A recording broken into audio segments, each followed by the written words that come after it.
Hello, and welcome to Your Vote Counts, a public informational, nonpartisan service program designed to get the public acquainted with the candidates vying for the 2024 primary election local races, including Salem Mayor, Salem City Council, Marion County Commissioner, and Polk County Commissioner. These interviews come to you through the producers at Capital Community Media, collaboration on questions and moderators from the Association of University Women and the League of Women Voters of Marion and Polk counties.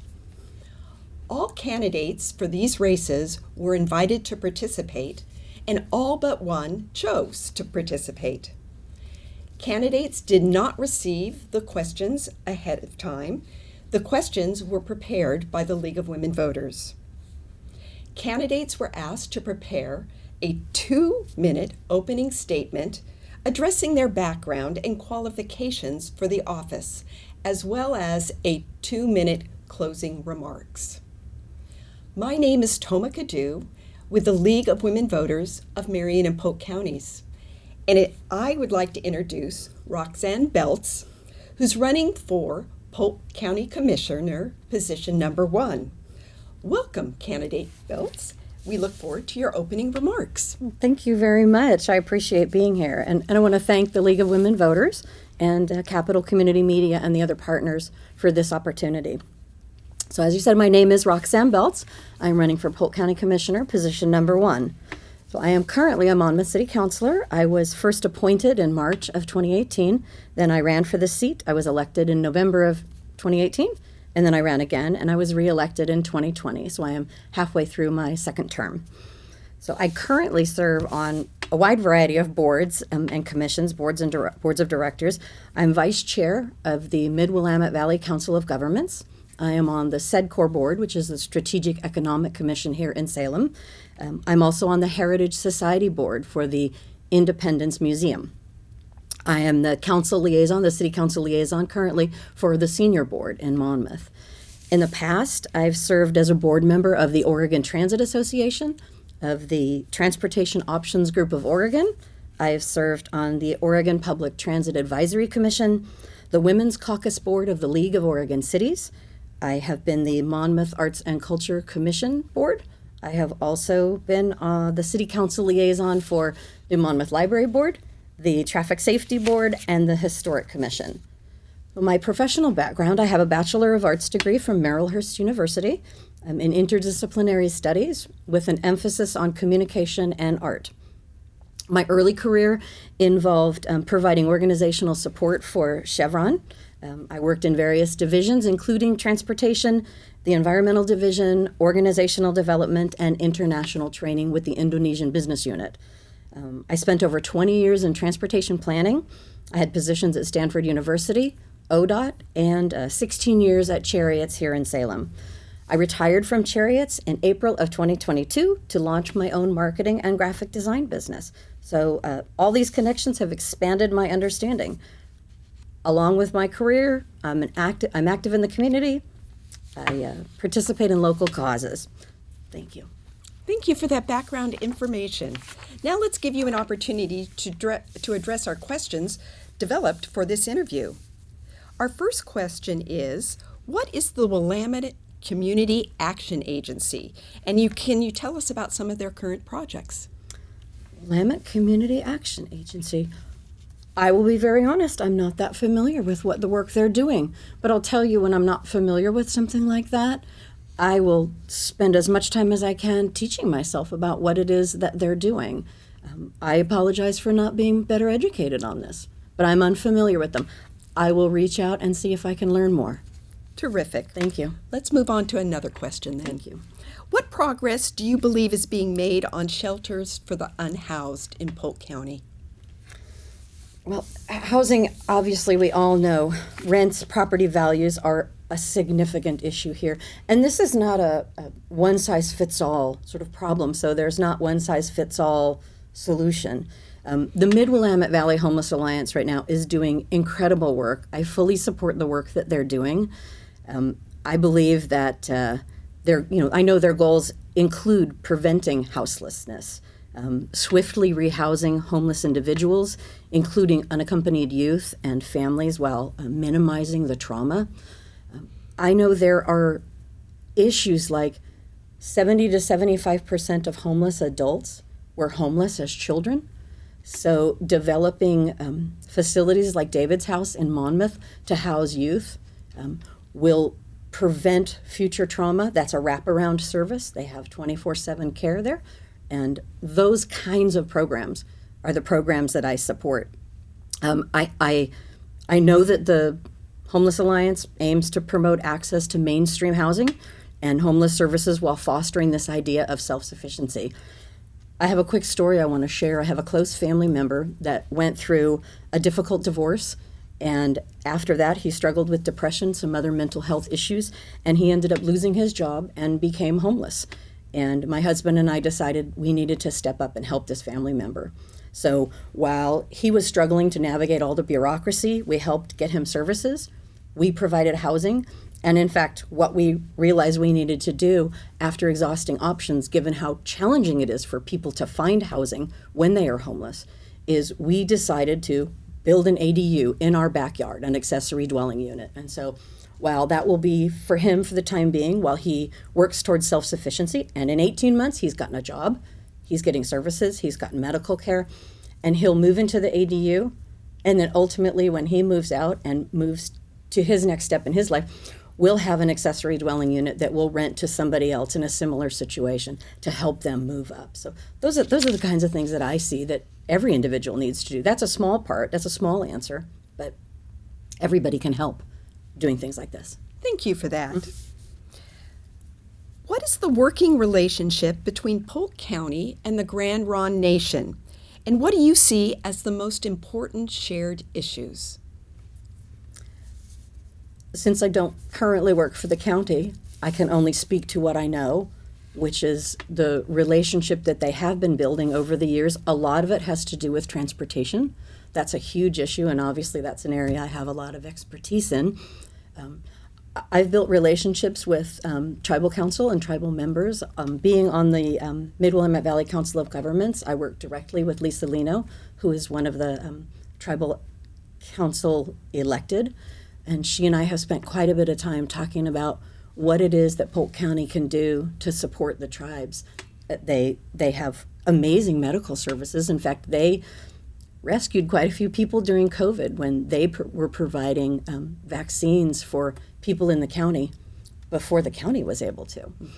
So I see so much of what I believe in has to do with convening, bringing people together, and the relationship that the county should have with the tribal council are, we should be attending each other's meetings. We should be checking in on a regular basis, making sure that what the tribes need, if it's things that the county can be providing, that we can work together so that we're supporting one another. Because that's really what we're doing, is how do we get together, make sure that we're supporting one another.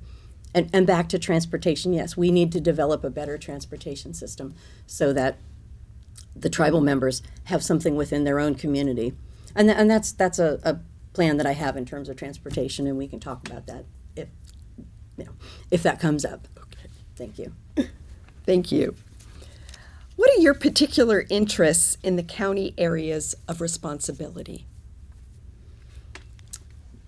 Again, I'll say transportation. That is something that the commissioners tend to.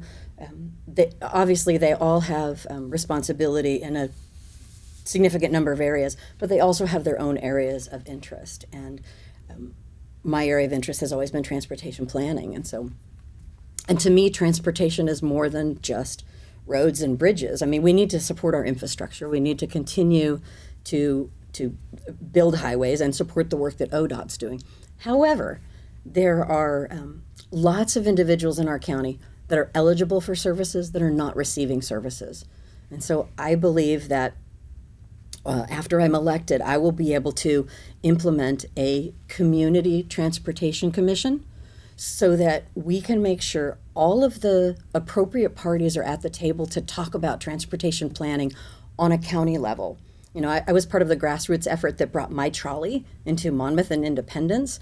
And if we can then look at a program like that. We've had 100,000 rides in a year. That is a significant amount of people that are served that can't move around any other way.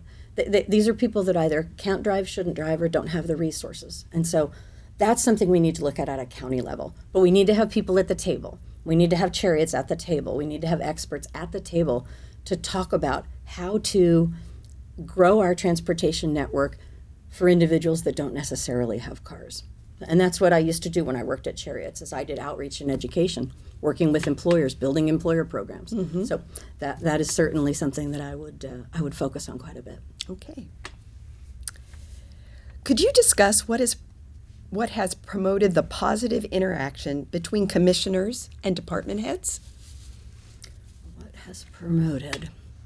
Again, since I don't work for the county, I can only look from my own experience. What I have seen is one of the areas that they obviously talk about is their budget.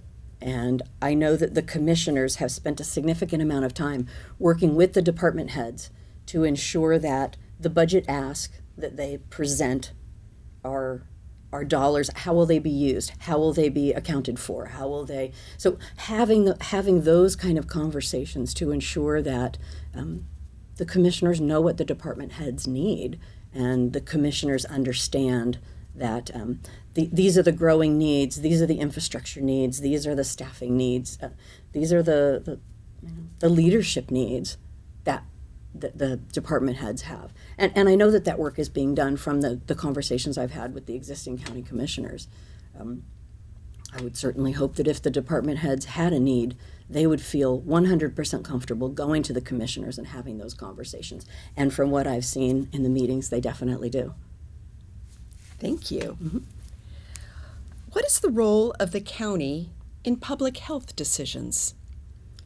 Obviously, the county is the public health provider, administrator.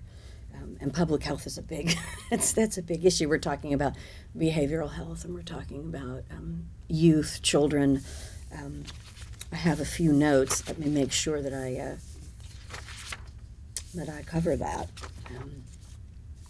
So just ensuring that, COVID again was a good example. A lot of people didn't realize how much impact that the county commissioners had, or that the county had, when it came to COVID and vaccines. And information would come from the state, edicts would come from the state, and then the county commissioners and the county needed to be in a position to help implement that, which they did. I mean, they implemented the vaccines, they implemented the information, and I know that they had some pretty significant discussions about that, which is exactly what should happen. The county commissioners need to look at what is in the best interest of everyone in the county. So they will have those conversations about public health. And I hope we never have a pandemic again. But if we do, I believe the county is much better prepared now to address that kind of public health crisis again. So, that's certainly a good example. Thank you. Polk County faces numerous challenges. Of those challenges, which do you believe are not being addressed or need a different approach? Well, I know there's a couple areas. I actually believe the county is doing a very good job in a lot of ways. I would go back to transportation planning. I believe that there's a lack of planning for any sort of public transit, any sort of transportation options that would be available. And I built programs when I worked at Chariots. I built programs to help employers to get their employees to work.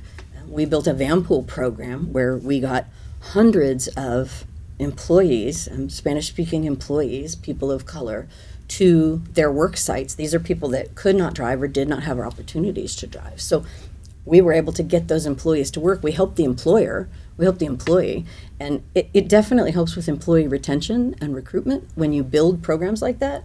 And there is no foundational program like that at the county level right now. So that's one area.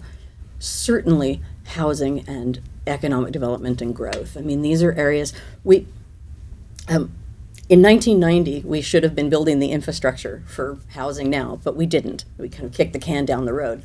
We need to stop doing that. We need to actually find ways that we can build the infrastructure so that as growth continues, Polk County is the second fastest growing county in the state right now.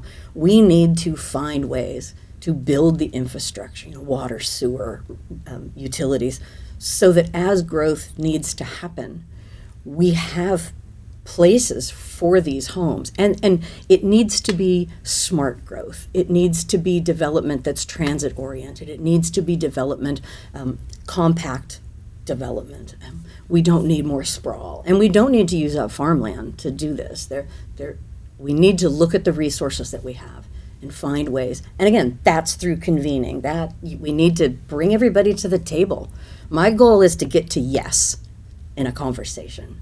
And if you don't have all the right people at the table, you will make decisions that will impact people that have had no say-so. And so my feeling is we just need more collaboration. We need more convening. We need to be having these conversations with the people that it's going to impact and people that are knowledgeable. Thank you for that. What concerns face law enforcement in Polk County? What are some of the major factors affecting those issues? And we've got a little less than a minute to address that question. I believe our law enforcement communities, they're doing an amazing job. A large percent of their budget goes to pay for law enforcement. So I know that they're facing issues with substance abuse and homelessness and housing, and again, big picture issues. So all I can say with the limited time is what we need to be doing as commissioners is supporting our sheriff, supporting our law enforcement, finding out what they need, and making sure that the things that we talk about and the resources that we get to the organization, get to the part of the organization that needs those most. Thank you, Candidate Beltz, for all your answers to those questions. And I'll now invite you to share your 2-minute closing remarks about your goals for the office if elected, and any other remarks you might want to share. Well, thank you. I do believe there are some areas for improvement, as I said. I think that we need more transparency. I think the county could improve on communication. Certainly, they don't have a communication officer, and they need one. I believe certainly transportation planning and again, being more inclusive. And so those are areas that definitely concern me. And I looked back at the interviews that happened in 2020, and one of the things I realized from those interviews is how different of a world we're in today. And we're in a new normal, and what a new normal means is we need to decide, have the ways that we've done things, are they still serving us? And just like employers look at the workforce differently, I believe we need to look at the county differently. And I hope the voters look at this differently. I suggest that people in our county would be better represented if the commission were more gender balanced and that the held beliefs reflected more of our community. So as we progress as a community, we need to ensure that the leaders who are responsible for millions of our tax dollars are making decisions that consider everyone that those decisions impact, and to ensure that their voices are heard. So I definitely thank the League of Women Voters. I appreciate Capital Community Media and the voters of Polk County, and I hope I can count on their vote. Thank you, Roxanne Beltz, for our interview today and for sharing all your thoughts. Thank you. And thanks to Capital Community Media for their extensive technology and producer skills used to create this program. Also, thank you to the League of Women Voters of Marion and Polk Counties for the design and preparation of the program. And thanks to you, the public, for watching in order to become a more informed voter. For more local, state, and national, nonpartisan voter information on candidates and ballot issues, please visit vote411.org after April 15th, when the candidate data will be posted. You have until April 30th to register to vote or to make any changes on your registration. Ballots will be mailed on May 1st and will be accepted if postmarked before or on May 21st. Elections matter. Remember to vote, because your vote counts.